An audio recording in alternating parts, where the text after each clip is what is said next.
But first, this week, this document, the National Intelligence Estimate, entitled The Terrorist Threat to the U.S. Homeland, was released. How serious is this threat, and what can we do about it?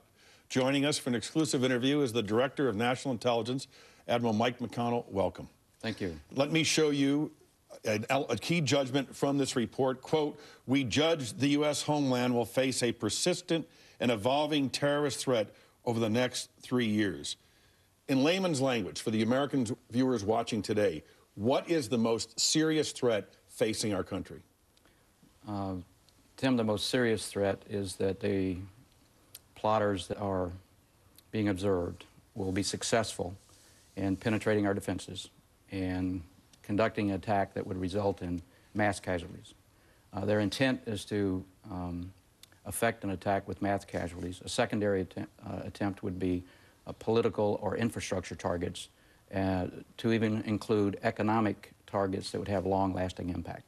Is it biological and chemical, or do they achieved nuclear? They have not achieved nuclear based on our current understanding.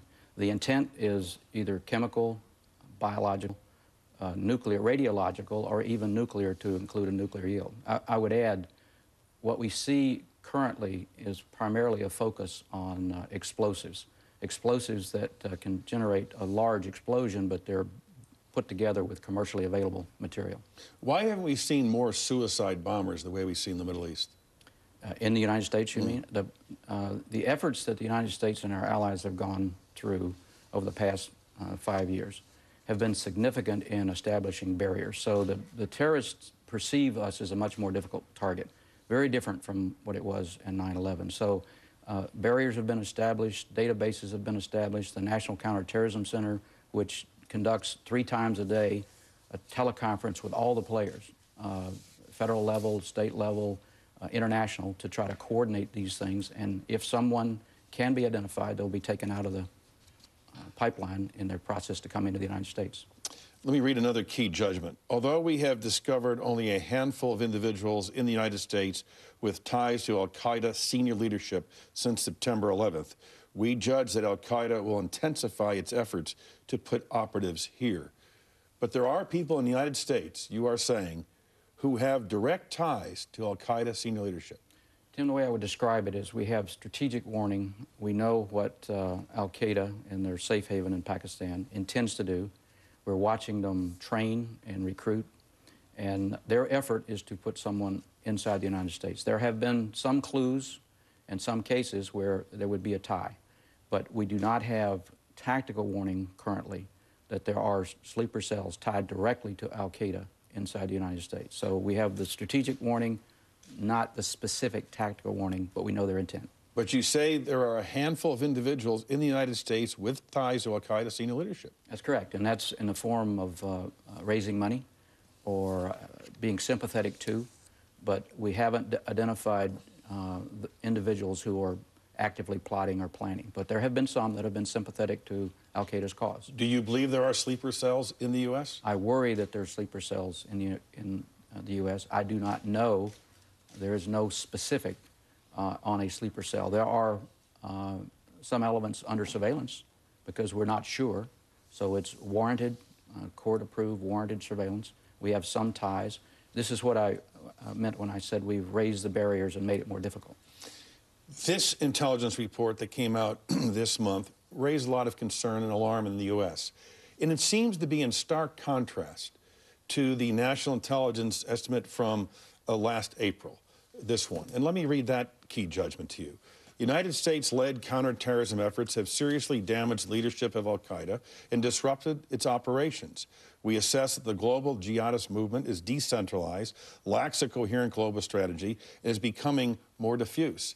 That seems so different than your assessment in July of '07. What a difference a year makes. What changed? We were told that the al-Qaeda had been, in many ways, close to being destroyed or dismantled. Following the invasion of Afghanistan in 2001, about 2/3 of al-Qaeda's not only leadership but their soldiers, the foot soldiers, had been eliminated. And at that point in time, that was an accurate assessment of where we were. Now, what happened? What's different? What changed?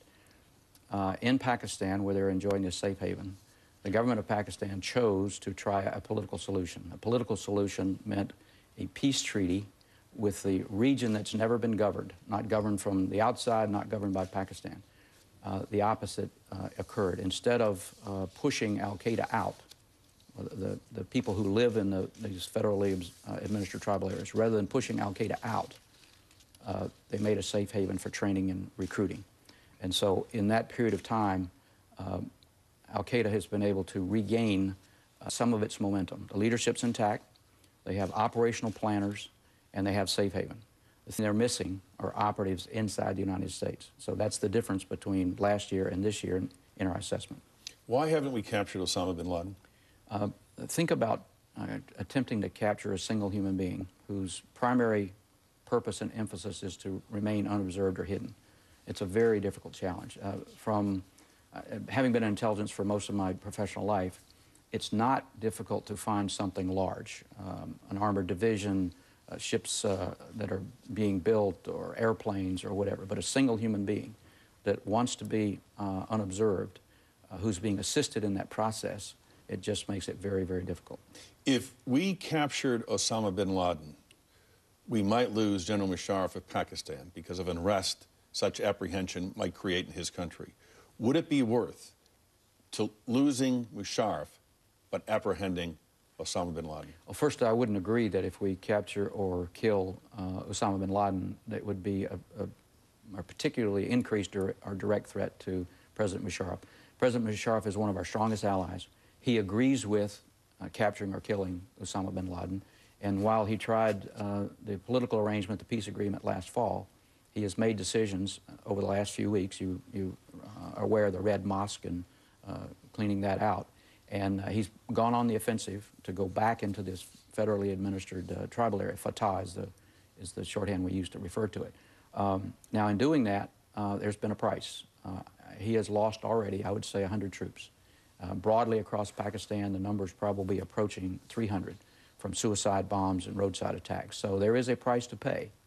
But President Musharraf is a moderate.